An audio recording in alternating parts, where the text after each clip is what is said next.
কিয়ামতের আলামত এসে গেছে, তাই তো ঘরের নারী রাস্তায় নেমেছে। কিয়ামতের আলামত এসে গেছে, তাই তো ঘরের নারী রাস্তায় নেমেছে। ওরে পর্দা পরা পরখা ছাড়া হাট বাজারে ঘোরে তারা। ওরে বরখা পরা বরখা ছাড়া হাট বাজারে ঘোরে তারা। কেউ বা আবার বরখা পরে মুখটা খোলা রেখেছে। কিয়ামতের আলামত এসে গেছে, তাই তো ঘরে নারী রাস্তায় নেমেছে। কিয়ামতের আলামত এসে গেছে, তাই তো ঘরে নারী বেহায়া হয়েছে। ওই হাট বাজারে মার্কেটে যান, দেখবে শুধু নারী। কেউ বা আবার সেজে কুজে করছে দোকানদারি। ওই হাট বাজারে মার্কেটে যান, দেখবে শুধু নারী। কেউ বা আবার সেজে কুজে করছে দোকানদারি। আর সব কিছুতেই আছে নারী, কেউ বা চালাই হুন্ডা গাড়ি। সব কিছুতেই আছে নারী, কেউ বা চালাই হুন্ডা গাড়ি। কেউ বা আবার অফিস আদালতে চাকরি করতেছে। কিয়ামতের আলামত এসে গেছে, তাই তো ঘরে নারী রাস্তায় নেমেছে। কিয়ামতের আলামত এসে গেছে, তাই তো ঘরে নারী রাস্তায় নেমেছে। ওরে নারী রূপে নারী বসাই কলঙ্কের দাগ, কারণ তারা চলতে চায় সমান করে ভাগ। ওরে নারী রূপে নারী বসাই কলঙ্কের দাগ, কারণ তারা চলতে চায় সমান করে ভাগ। আর স্বামীর কথা শুনবো না, বদ্ধ ঘরে থাকবো না। ইসলামের কথা মানবো না, বদ্ধ ঘরে থাকবো না। তাই তো বুবু চলতে গিয়ে ধর্ষিতা হয়েছে। কিয়ামতের আলামত এসে গেছে, তাই তো ঘরে নারী রাস্তায় নেমেছে। কিয়ামতের আলামত এসে গেছে, তাই তো ঘরে নারী রাস্তায় নেমেছে। উপস্থিত সম্মানীয় সুযোগ্য আজকের এই জলসার স্বনামধন্য সভাপতি, মঞ্চে উপবিষ্ট ওলামায়ে কিরাম, দূরদূরান্ত থেকে আগত সম্মানীয় অতিথিবৃন্দ, আমার সম্মুখে বসে থাকা বিভিন্ন এলাকা থেকে ছুটে আসা দিনদার ইমানদার মুমিন ভাই সকল ও পর্দার অন্তরালের প্রজেক্টের মাধ্যমে দেখনেওয়ালি সম্মানিতা মা ও বোনেরা, প্রথমে সেই মহান মুনিবের দরবারে প্রশংসা করি যে মহান মুনিব আমাদেরকে এই মসজিদের উন্নতি কল্পে একটি ইসলামী সভাকে কবুল করেছেন। সে আল্লাহ সুবহানাহু ওয়া তাআলা আমরা সকলের শুকরিয়া জ্ঞাপন করি। আমরা উচ্চ কণ্ঠে আল্লাহর প্রশংসা করি, বলি আলহামদুলিল্লাহ। খেয়েছেন না খেয়ে বসেছেন? আগো পাশাই দেখলাম ডেলিগেট খাবারের ব্যবস্থা, তার মানে আপনারা এখনো খাননি। আল্লাহর প্রশংসা আপনাকে বললাম উচ্চ কণ্ঠে একবার দেন, বাতিলের আতঙ্ক হবে। তো আপনারা একটু কম জড়িত বয়সের কি বললেন যে পরিচয় দিলেন। ফুটবল ময়দান হলে গোলের ভেলকিটা খালি দেখতেন, খালি মাঝখানে গোলকি ঢুকলে গোল কাকে বলতে হয় ওটা কাউকে বলা লাগে না, গোটা মাঠকে গোল বলে একদম উচ্চ আওয়াজ। 1 পয়সা নিয়ে কি পাবেন? গোল তো গায়কার লোক গোল শূন্য পাবেন।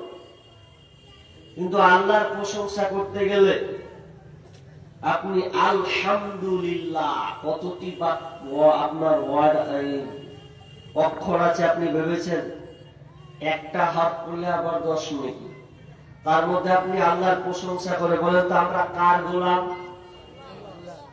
বাপরে ভয় লাগছে। আমরা কার গোলাম?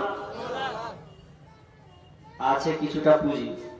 তো আমরা আল্লাহর প্রশংসা একটু জোরে বলি। বেশিরভাগ মনে হয় মুরব্বিটি বসেছে, জি তো হোক, অসুবিধা নাই।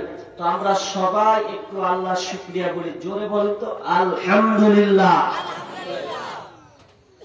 মোটামুটি হাফ সেঞ্চুরি হয়েছে। অতঃপর শান্তি বর্ষিত হোক সকল নবীদের উপর, বিশেষ করে আমাদের শেষ নবী জনাবে মুহাম্মদুর রাসূলুল্লাহ। আমরা সকলে বলি সাল্লাল্লাহু আলাইহি ওয়াসাল্লাম। সম্মানিত উপস্থিতি, কিছু বলবেন? যা করবেন বলে। আসসালামু আলাইকুম। এখন ডেলিগেট ফি করা হয়েছে মাত্র 80 টাকা। যারা খাওয়ার ইচ্ছা করেন তারা খেয়ে আসতে পারেন, যারা খাওয়ার ইচ্ছা করবে তারা খেয়ে আসতে পারেন। আর কাঁচা মাংস আছে 200 টাকা কিলো, কাঁচা মাংস আছে 200 টাকা কিলো, যারা নেওয়া নিতে পারেন। সুবহানাল্লাহ, বিশাল ব্যাপার। এটা সবাই কি খেতে পারবেন নাকি? খায়েন না, থাক ঠান্ডা হোক। 1 ঘন্টা পর যায়, 1.5 ঘন্টা পর। তো খাবারের কথা কাউকে বলতে হয় না, কিছু কিছু জিনিস আছে ওগুলো বলতে হয় না, যে খেয়ে আসেন এটা বলতে হয় না। ও জানে যে খাবার সিস্টেম আছে, ও ঠিক খেয়ে আসবে। তো আমি আপনাদের সম্মুখে মহাগ্রন্থ আল কোরআন থেকে সূরা নাহল, সূরা আল ইসরা, এই দুইটি সূরা থেকে 2টি আয়াত পড়েছি। এই আয়াত এবং 2খানা হাদিসে নববী পাঠ করেছি। এই আয়াত ও হাদিসকে সামনে রেখে আজকের আলোচ্য বিষয় ইসলামে নারীদের অধিকার। বর্তমান প্রেক্ষাপট অনুযায়ী আজকে আমার আলোচ্য বিষয় ইসলাম নারীদেরকে কি দিয়েছে। এ ব্যাপারে আমরা বিস্তারিত তথ্যবহুল সংক্ষিপ্ত বিবরণের চেষ্টা করব ইনশাআল্লাহ। তবে ভাই যারা উঠবেন তারা উঠে যায় না, তো অপমান করে দিলে আপনি টের পাবেন না। যারা সামনে আছেন যদি মনে করেন 1 ঘন্টা শুনবো আলোচনা, তো বসেন। আর যদি মনে হয় যে না 5-10 মিনিট বসে খসে যান, কারণ এটা বক্তার উপরে ডিস্টার্ব করা হয়। আপনি একটা একটা করে উঠবেন তো এটা খুব খারাপ দেখায়। কারণ শ্রোতা সব রকমের আছে, ভালো আছে মন্দ আছে। যেগুলা মন্দ শ্রোতা আছে ওগুলা পেছন দিকে বসবেন। একটা ছাত্র স্যারকে বলছে, স্যার যদি আমাকে ছুটি না দেন তো পালাবো, ছুটি যদি দেন তো ভালো, না দিলে পালাবো। শিক্ষক বলছে, আরে তোর রোল তো হচ্ছে 80, রোল তো 80, আর তুই ক্লাসে দিস ফাঁকি, তো তুই লাস্টে বস, তুই ফার্স্টে আয় আর লাস্টে আয়। তো তুই থাকলে কি আর না থাকলে কি? ও ঠিক মতন ক্লাস করে না, করে আর পালিয়ে যায়, শেষে বসে। তো ওই রকম লোক বলছে, স্যার আজকে যদি ছুটি না দেন তাহলে পালাবো। তো স্যার বলছে, ছুটি দিল তুই পালাবি, না দিল পালাবি, দেখে লাভ নাই, তো তুই লাস্টে বসবি। তো ওই রকম বলছি আমি, যারা শুনতে অপারগ অক্ষম তাদের বলবো লাস্টে বসবেন, আর যারা শোনার ইচ্ছা আছে সামনে এসে বসবেন, তাহলে দেখতে ভালো লাগবে, বক্তা বকতেও ভালো লাগবে। আর যেমন 1-2 করে উঠবে শয়তানের মতন করে, শয়তান ওয়াসওয়াসা হবে, বক্তার ওয়াসওয়াসা হয়ে যাবে। ইসলামে নারীদের অধিকার, ইসলাম নারীদেরকে কি মর্যাদা দিয়েছে এ জানতে হলে আপনাকে কোরআন জানতে হবে, হাদিসকে পর্যবেক্ষণ করতে হবে। তাহলে আমি আপনি বলতে পারি যে ইসলাম নারীদের কি মর্যাদা দিল, কি বা আগে ছিল। আপনি যদি ভারতীয় জাহিলিয়া, ভারতের কর্মকাণ্ড, মেয়েদের উপরে অনাচার, অত্যাচার, নিপীড়ন, নির্যাতন, অপহরণ যদি আপনি দেখতে চান, তাহলে আপনি ফিরে যান পূর্বের দিকে। পেপার পত্রিকাগুলো এখনো মুছে যায়নি, সেই পেপার ওয়েবসাইট এখনো মুছে যায়নি। সেই ওয়েবসাইট গুলো আপনি সার্চ করুন, আপনি গুগলে সার্চ দেন ভারতবর্ষের মেয়েদের সাথে কি রকম ব্যবহার করা হতো, আপনি সঙ্গে সঙ্গে পাবেন। একটা বই আছে বাংলাদেশ থেকে বের হয়েছে, নারী নির্যাতন, ভারতবর্ষে নারীদেরকে কেমন ভাবে ব্যবহার করা হতো। এখন তো আপনার মেয়ে তো আওয়ারা জিন্দেগিতে ঘুরে, কোনো ব্যাপার না, কিন্তু এটা তো জানতে হবে কি করে এটা এলো। গ্রিক জাহেলিয়াত, ইউরোপীয় জাহেলিয়াত, আপনি এক একটা দেশের জাহেলিয়াত দেখবেন। ইসলাম যখন এলো, অর্থাৎ কোরআন যখন অবতীর্ণ হলো, বিশ্বনবী কোরআনকে নিয়ে আসলেন, আল্লাহ সুবহানাহু ওয়া তাআলার কাছে গারে হিরাতে মগ্ন থাকলেন। অমাস, 1 মাস নয়, 2 মাস নয়, টানা 6 মাস গারে হিরাতে খালি ধ্যানরত ছিলেন। কেন জানেন? মেয়েদেরকে খালি হত্যা করা হতো। কেমন? এক শিশু বাচ্চা জন্ম নিলে ওকে গলা টিপে মার, দরকার নেই। আর কোন মেয়ে যদি বড় হয়ে যেত তো বিয়ে দিতে পারতো না। এমনিতে মেয়েকে নির্যাতন করা হতো, তাকে ধর্ষণ করা হতো। বিয়ের আগে পেটে বাচ্চা, প্রেগনেন্ট, 2-4 বন্ধু মিলে গল্প করতো, হবে এই মেয়েটার পেটে ছেলে আছে না মেয়ে আছে। আপনারা যেমন বেড ধরেন না, বেড ধরেন, তো সেই সময় যুগ ছিল অন্ধকার, বেড ধরছে, মেয়েটা যে হাঁটছে উঁচু পেট, প্রেগনেন্ট, পেটে বাচ্চা, তো মেয়েটার পেটে ছেলে আছে না মেয়ে আছে। 4 বন্ধুতে চুক্তি, বেড খেলছে। একজন বলছে বেড খেলিস না, কি করবো? বলছে মেয়েটাকে ধর, আর মেয়েটাকে ধরে ওর পেটের মাঝখান চাকু দিয়ে ছিঁড়ে দে, বের করলে ছেলে আছে না মেয়ে আছে, সমাধান হয়ে গেল। মেয়েটাকে ধরলো, ধরার পর উলঙ্গ করে দিয়ে পেটটাকে ছিঁড়ে দিল, ছিঁড়ে দিয়ে বার করছে। তখন বলছে দেখ ছেলে হয়েছে, মেয়ে হলে বলবে দেখ মেয়ে হয়েছে, ঝামেলা শেষ। তার মানে মেয়েরা স্বাধীন ছিল না। আর বাচ্চা মেয়েকে গলা টিপে মেরে দিতেন। বিশ্বনবী যখন তিনি হিলফুল ফুজুল সংগঠন করেছেন, কয় বছর? তো 17 বছর সংগঠন। এরপরেও কোন নিরাপত্তা নাই, তিনি বাড়িতে শুয়ে আছেন, মন খারাপ, মেয়েদেরকে এত সম্মান দেওয়া হচ্ছে না। বিশ্বনবী ঘুমিয়ে আছেন, ঘুমাতে ঘুমাতে এমন সময় হঠাৎ করে রাত 12টা-1টার সময় শিশুর কান্নার আওয়াজ শুনতে পেলেন। শিশু বাচ্চা যেন কান্না করছে। মা খাদিজাকে বলা হচ্ছে, ও খাদিজা, পাশের বাড়ি থেকে শিশুর কান্নার আওয়াজ, এত রাত 12টা-1টার সময় মেয়ের কান্নার আওয়াজ, এটা কেন?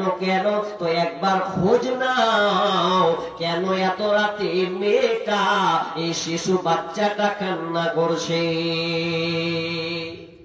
মা খাদিজা বাড়ি থেকে বের হয়ে পাশের বাড়িতে খবর নিল, খোঁজ নেওয়ার পর দেখলো, জিজ্ঞাসা করা হলো কেন এই শিশুর কান্নার আওয়াজ। সঙ্গে সঙ্গে উত্তর এলো, এই বাড়িতে আজ রাতে আতুর ঘরে একটা কন্যা সন্তানের জন্ম হয়েছে, এই জন্য তার বাপ বাচ্চা শিশু কন্যার গলাটা ধরে সঙ্গে সঙ্গে মেরে দিয়েছে, এই জন্য সেই কান্নার আওয়াজ পাওয়া গেছে। মা খাদিজা বাড়ি আসলেন, আসার পর বিশ্ব নবীকে বলছেন, তখন নবী তিনি নবুয়তি পাননি, বলছে স্বামী আমার, আজকে রাত্রে যে আওয়াজটা পেয়েছেন এটা হেন তেন কোনো বাচ্চার আওয়াজ নয়, এটা কোনো শিশু ছেলের আওয়াজ নয়, এটা কন্যা সন্তান জন্ম হয়েছে, এই কারণে তাকে গলা টিপে তার বাপ মেরে দিল। বিশ্ব নবী যেমন শোনা, চোখ দিয়ে পানি টপ টপ টপ টপ করে পড়ে। আহারে নির্বোধ মানুষ মানুষগুলো এখনো কি বুঝবে না যে মেয়ে কন্যা কত সুন্দর একটা নেয়ামত, মেয়ে কি জিনিস এখনো কি তারা বুঝবে না? এই জন্য বিশ্বনবী আর থাকলে না খাদিজাকে বলছেন, খাদিজা রে আর আমাকে ভালো লাগে না, তুমি আমাকে কিছু খাবার দাও, ওই খাবারটা নিয়ে আমি গারে হিরাতে চলে যাব, আর ওই গারে হিরাতে গিয়ে আমি আল্লাহকে ডাকতে লাগবো, দেখা যাক আল্লাহ কিছু উপায় বের করে কিনা। 6 মাস গারে হিরায় থাকলেন, দিয়ে আল্লাহর ওহী নাজিল হলো, কোরআন নাজিল হলো। এই কোরআন দিয়ে তিনি শাসন করেছেন, এই জাহিলিয়াতকে দূর করেছেন। তার একমাত্র গাইডলাইন বুক হচ্ছে কোরআন। পৃথিবীতে কোনো গ্রন্থ নাই যে আপনাকে সম্পূর্ণ নিরাপত্তা দিতে পারে, শান্তি দিতে পারে। যদি শান্তি নামক কোন গ্রন্থ পৃথিবীতে আছে, তার নাম হচ্ছে আল কোরআন। এই কোরআন নামক গ্রন্থটি সারা পৃথিবীকে চ্যালেঞ্জ করেছে, এসো আমার দিকে দেখো, একবার তালাশ করো কি পাবে এই কোরআনে। আমি আর ওই দিকে যাচ্ছি না। আজকে আমার আলোচ্য বিষয় ইসলামের নারীদের কি অধিকার।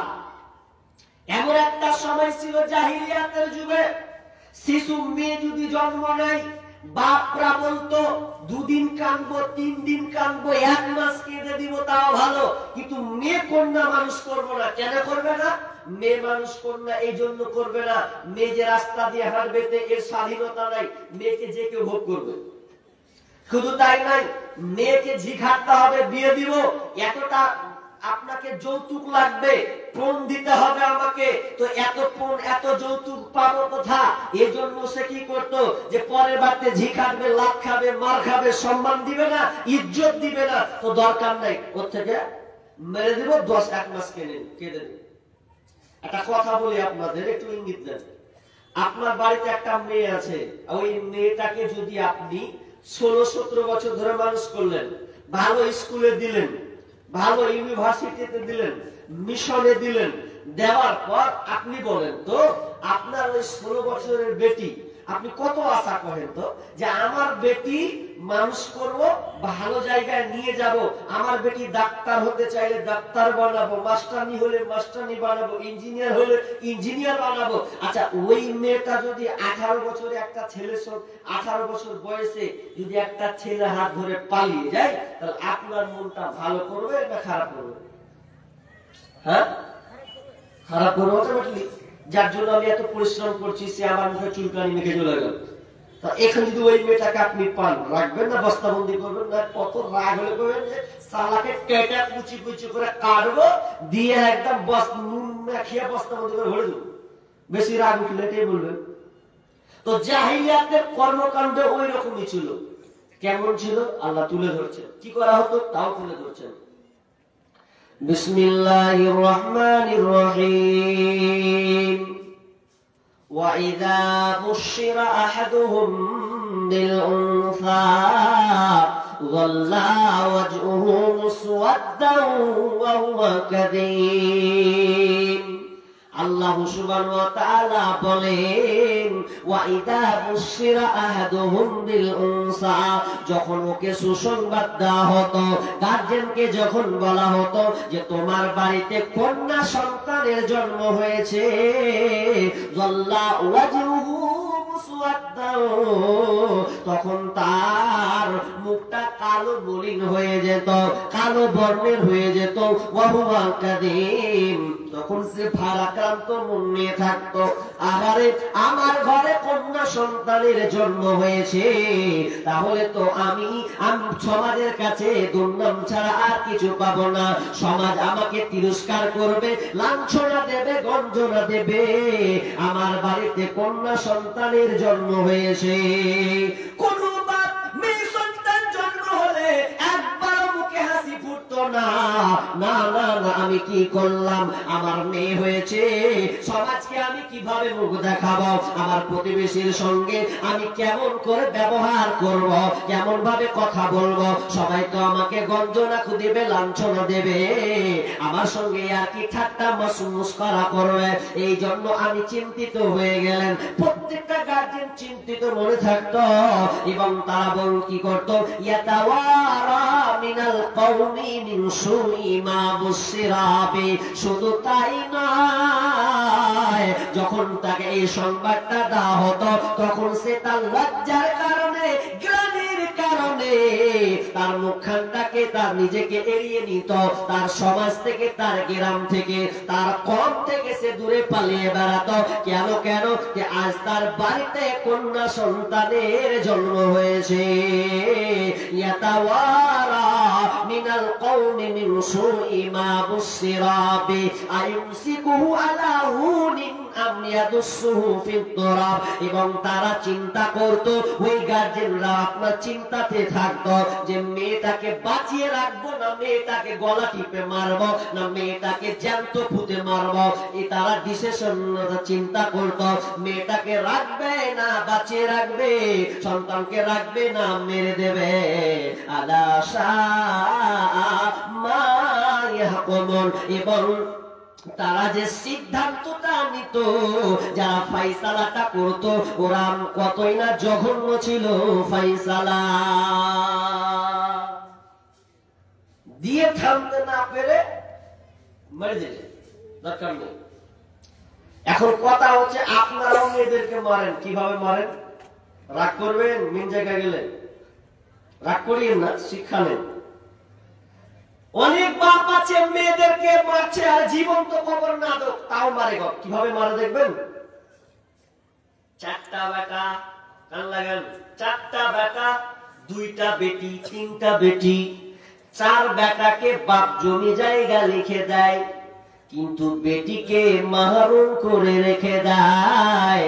বেটারাকে 3 কাঠা, 4 কাঠা, 5 কাঠা, 1 বিঘা করে জমি দেয়। আর যদি বেটিকে জমি দেয় তো অনেক বাপ আবার কত বাহাদুরি করে, যেখানে চাষ হয় না, যেখানে কোনো ক্ষতি নাই, যেখানে কোনো মানুষ দেখবে না, এমন একটা পুকুর ধারে মেয়েদেরকে জমি দেয়। হতভাগা, তুমি জাহিলিয়াতের মতনই করেছো। জাহিলিয়াতে যেমন মেয়েদের সম্মান নেই, সেই রকম আজকের মুসলমান তাদের মেয়েদেরকে জমি জায়গা থেকে মাহরুম করে। এক জায়গাতে আগে মসজিদে থেকে 4-5 বছর আগে, এখন ছেড়ে দিয়েছে। তো মসজিদে থাকছি, তো একটা খালা এসে বলছে, বেটা, অল্প বয়স তখন, তো বলছে, বেটা তোরা সপ্তাহ সপ্তাহ খুতবা দিছিস, কি কইছিস?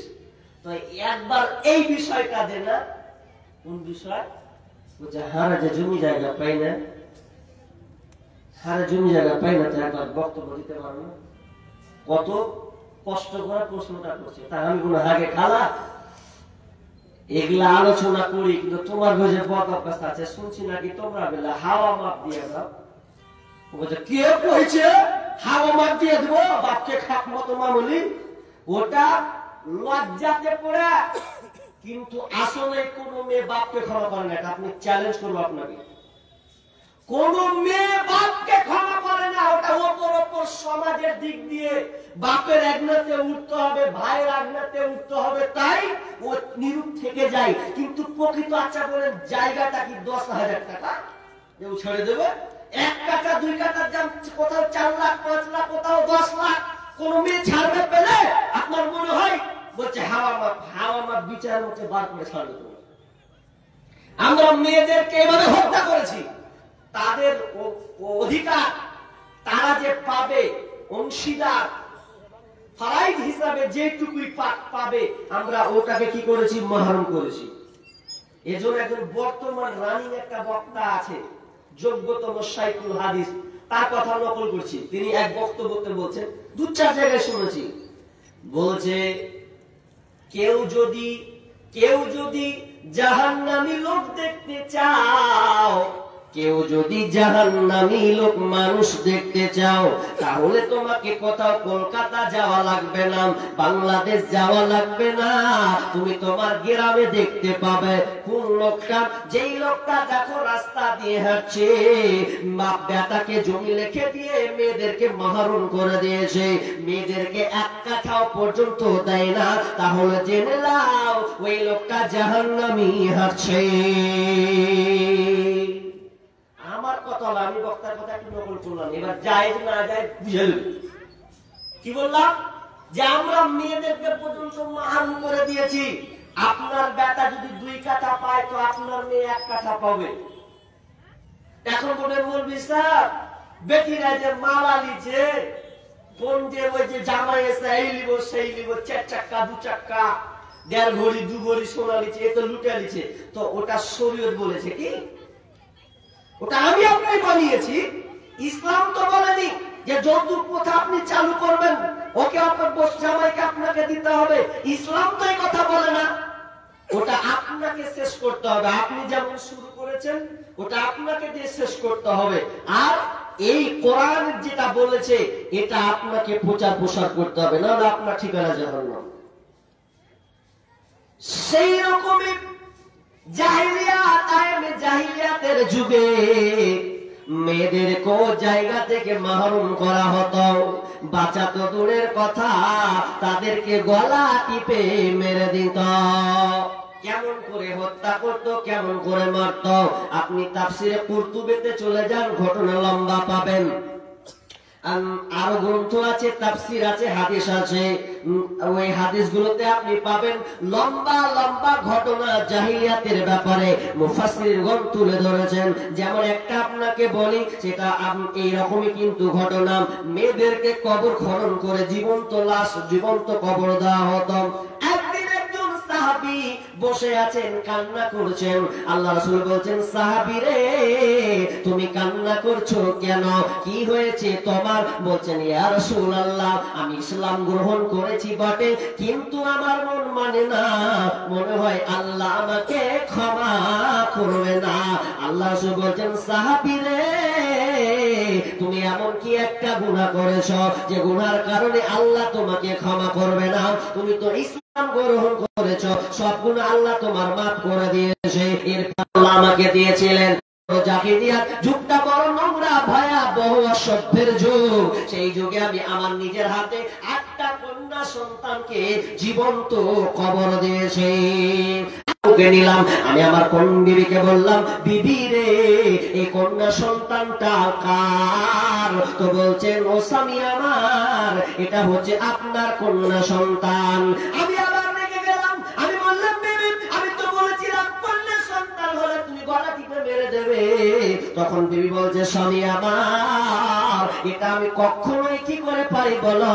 আমি যে সন্তানটাকে 9 মাস 10 দিন ধরে আমি গর্ভে ধারণ করলাম, আমার পেটে ছিল, আমি আমার সন্তান যখন প্রসব দিতে গেলাম আমি দেখলাম ছেলে নাই মেয়ে হয়েছে। আমি ওই কন্যা সন্তানের মুখ দেখে এত সুন্দর ফুটফুটে চেহারা আমি নিজে মারতে পারলাম না। বলেন তো স্বামী, আমি আমার সন্তানকে কিভাবে আমি মারতে পারি?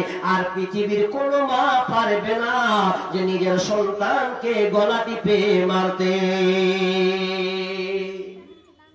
কেউ পারবে যে অত সহজ? স্বামীর কথা লঙ্ঘন করলে পারবে না। যে কেন পারবে না? একটা পত্রিকাতে একটা খবর এসেছিল, নিউজ পত্রিকাতে বলা আছে, কি ছিল জানেন? 11 বছর ধরে মেয়েটা সন্তান হয় না, কি যে অসুখ আছে 11 বছর। তো এবার রেসারেসি করে যে নিবই একটা সন্তান, যা হয় হবে। সন্তান যদি এসেছে গর্ভে 9 মাস 10 দিন হলো, যেদিনকে সন্তান প্রসব হবে সেদিন কি আপনার নার্সিং হোমে আছেন, তো ডাক্তাররা পরীক্ষা নিরীক্ষা করছেন, করতে গিয়ে বলছে, মা খুব সিরিয়াসলি অবস্থা, কি হয়েছে গো, কি হয়েছে গো ডাক্তার মশাই? বলছে, ও মা রে তুমি যে 11 বছর লড়াই করলে যে আজকে তুমি সন্তানটা নিবে, খুবই সিরিয়াসলি, খুব খারাপ অবস্থা। কি অবস্থা? যদি তুমি তোমার সন্তানকে বাঁচাতে চাও তাহলে তোমাকে মরতে হবে, আর তুমি যদি বাঁচতে চাও তোমার সন্তানকে মরতে হবে। মা বলো তো তুমি কোনটা তুমি চাও? এবার মায়ের সিদ্ধান্ত কি দেখেন। মা তখন বলছে, ডাক্তার মশাই আমি চাই না আমি মা বেঁচে থাকবো, আর আমার চোখের সামনে আমার সন্তান মারা যাবে, এটা মা আমি কখনো মেনে নিব না। বরং ডাক্তার যদি হয় আমাকে মরতে হয় ওই ভালো, কিন্তু আমি আমার সন্তানকে মারতে দেব না। ডাক্তার মশাই বলেন, এইরকম সিদ্ধান্ত কেন আপনি নেন? তখন মা বলে, ডাক্তার আমি যদিও মারা যাই তাও ভালো, কারণ আমি পৃথিবীর জিন্দেগি পেয়েছি, পৃথিবীর আলো আমি পেয়েছি। মাকে দেখলাম, বাবাকে দেখলাম, স্বামীকে দেখলাম, সূর্যের আলো নিলাম, বাতাসের আবহাওয়া কেমন দেখলাম, কিন্তু আমার সন্তান তো পৃথিবীর আবহাওয়া কিছু দেখতে পাবে না। আমি চাই আমার সন্তান বেঁচে থাকবে, সে মা আপনার কিনা পৃথিবীর আলো পাবে, সূর্যের কিরণ পাবে, চন্দ্রের কিরণ পাবে, আপনার আলো বাতাস পাবে, এ নিয়ে আমার সন্তান বড় হবে। আমি চাই আমার সন্তান বেঁচে থাক, আমি মরে যাই আমার কোনো আফসোস নাই। যখন এই কথা বলা, ডাক্তাররা সেদিনকে চোখ দিয়ে পানি ফেলে। মায়ের কথা শুনে ডাক্তার পর্যন্ত চোখ দিয়ে পানি ফেলে। আরে মা কাকে বলা হয়? মা নিজে মরতে রাজি আছে, সন্তানকে মারবে না বলে ডাক্তারকে বলে দিল, ডাক্তার তুমি আমাকে মেরে দাও ওই ভালো, কিন্তু আমার সন্তানটা যেন বেঁচে যায়। আর যখনই সন্তান প্রসব নিল, 1 মিনিট 2 মিনিট মা বেঁচে ছিলেন, ওই 1 মিনিট 2 মিনিট বাচ্চাটাকে একটু ডান হাতের দিকে নিয়ে বাচ্চার মুখখানটাকে দেখে সঙ্গে সঙ্গে মা পৃথিবী থেকে বিদায় নিলেন। জীবনের মূল কষ্ট মায়ের প্রসব বেদনায়, 27 মাস জামিন তখন মায়েরই মাথায়। আমার সুন্দর মুখ দেখে মায়ের, আমার সুন্দর মুখ দেখে মায়ের ব্যথা যে যাই ভুলিয়া, ও আমার প্রাণের মা, মা গো মা কোথায় গেলে মোরে ছাড়িয়া, জনম দুঃখী ইয়াতিমানি চাই না কেহ ফিরিয়া।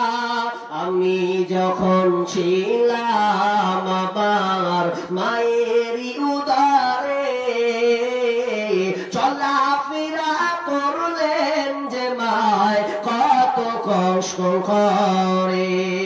এমন মাকে কেমনে আমি, এমন মাকে কেমনে আজি যাব আমি ভুলিয়া, ও আমার প্রাণের মা, মা গো মা কোথায় গেলে মোরে ছাড়িয়া, জনম দুঃখী ইয়াতিমানি চাই না কেহ ফিরিয়া।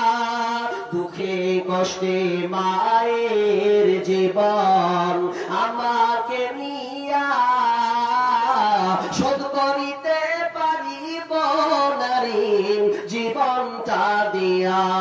দুঃখে কষ্টে মায়ের জীবন আমাকে নিয়া, শোধ করিতে পারিব নারী জীবনটা দিয়া। ঘুমের মাঝে মাকে দেখে, ঘুমের মাঝে মাকে দেখে কেঁদে কই মুখ ভাসাইয়া, ও আমার প্রাণের মা, মা গো মা কোথায় গেলে মোরে ছাড়িয়া, জনম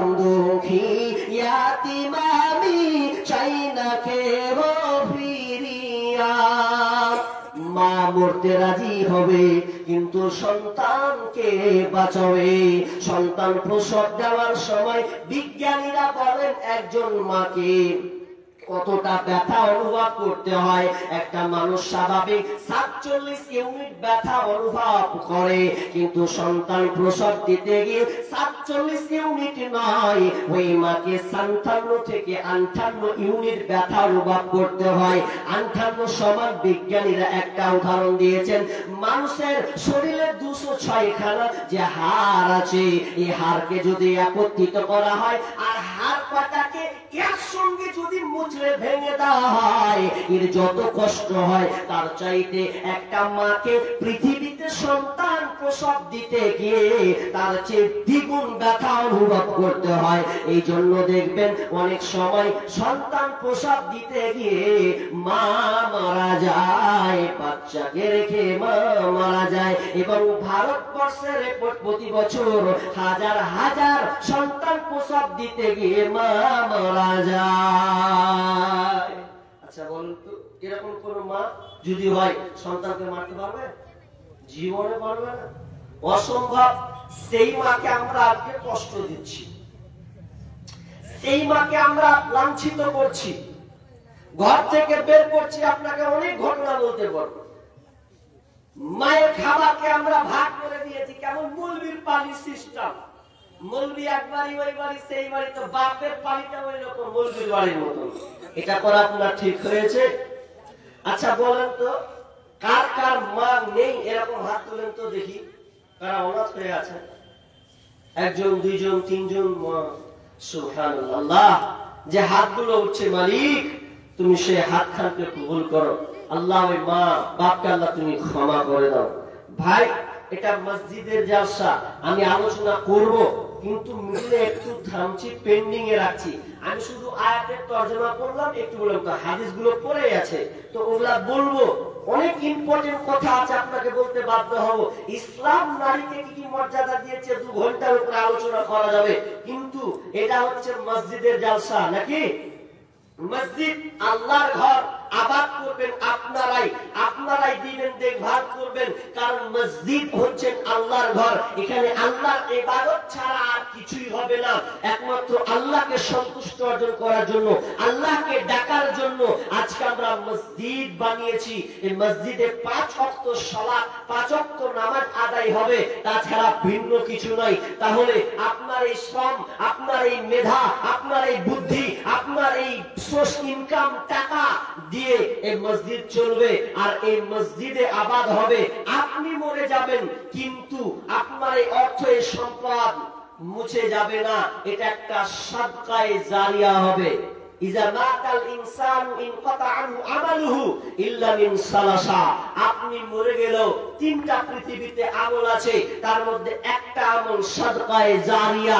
এই সাদকায়ে জারিয়া নামক আপনি সুযোগটা পেয়েছেন, আর আপনি এখন বেঁচে আছেন, আল্লাহ শুকরিয়া আদায় করুন।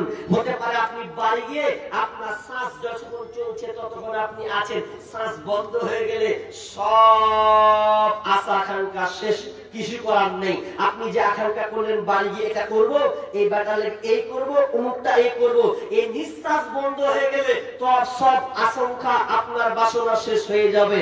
এটা নয়, আপনি রুজি নিয়ে আপনি টেনশন করিয়েন না, আপনি আল্লাহকে দেন, আল্লাহ আপনাকে দিবেন।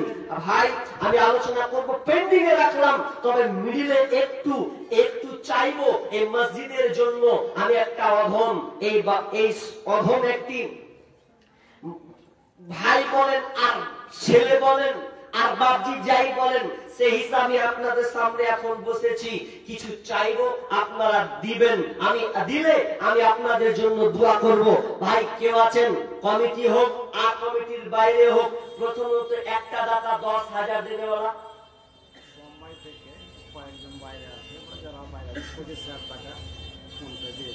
25,000। কি নাম? মোহাম্মদ ইসমাইল। আপনাদের গ্রামে মোটা মোটা দাতা আছে, তো এই দাতা হিসাবে 25,000 একজন পেয়েছি। তো ওই রকম বাইরে খাটনেওয়ালা 1 জন 2 জন অংশীদার হয়ে এরকম নেই যে আমরাও 25,000 দিব। এরকম নাই, একটা জোড়া 25,000 মতন আমরা করি। বেলালকে আল্লাহ রাসূল বলছেন, বেলাল তুমি আল্লাহ রাস্তায় দান করো, কিপটামু করিও না। কিপটামু করবা তো সবই যাবে, কিপটামু করিও না, আল্লাহ রাস্তায় দাও। তো বেলালের পরিচয় জানেন? বেলাল হচ্ছে কেমন? হাবসি গোলাম। একজন বেলাল কালো মানুষ। ওয়ালা ইনফিকুনা ফি সাবিলিল্লাহি ফাবাশশিরহুম বিআযাবিন আলীম। আল্লাহ বলেন, যারা যাদের ধন সম্পদ টাকা পয়সাকে জমা করে রাখে, এই করলাম সেই করলাম জমা করে রাখে, আনকা আলামজুকা ওমা কানজুকা, যখন ওই মেয়ে যখন কবরে তাকে রাখা হবে, তখন তার ধন সম্পদ এসে তাকে ঘিরে ধরবে, ঘিরে সাপের মতন পেঁচালো মারবে। তখন বলে, তোমরা কে? বলবে, আমি তোমার মাল, তোমার ধন সম্পদ, তোমার টাকা পয়সা, এগুলো আমি দাম দিতে অলস। তো কিপটার জিনিস কে বলেছে? বেটা। বেটারা কিপটা মুবার করে দেবে। কেমন করে বার করবে? ও ভাবছে আমার বেটা লেগে বাড়ি করবো, জায়গা নিব, জমি নিব, মরবো, তারপর দেখা যাবে, এরকম।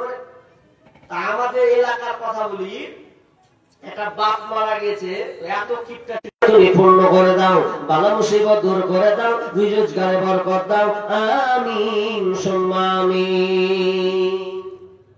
এটাই ছিল ভরা। আচ্ছা, আরেকজন ভাই দিয়েছেন 500 টাকা। রব্বুল আলামিন প্রথম দান পেয়েছি 25,000 টাকা। মালিক রে বিদেশে আছে, এই বারাকা দান করিও, আমিন সুম্মা আমিন। ভাই হলো, আর বলেন না 10,000 দেন বলা নাই? 10,000 না পারবেন 5,000। আচ্ছা, আপনাদের একটা কথা, পরের মালকে ভালোবাসেন, আপনারা ভাষা বুঝতে পারবেন না জি। মসজিদ আর বাংলার কোনো পার্থক্য আছে? আব্দুল মালিক 5,000 টাকা। আল্লাহুম্মা সাল্লি আলাইহি, আল্লাহুম্মা বারিক। সবাই তো হাজিজুর 1000 টাকা আবার লিখবেন গো, হলো। নিজের মালকে ভালোবাসেন। এভাবে বলবেন যে মুই সাহেব ঢেল মেরে পেয়েছি,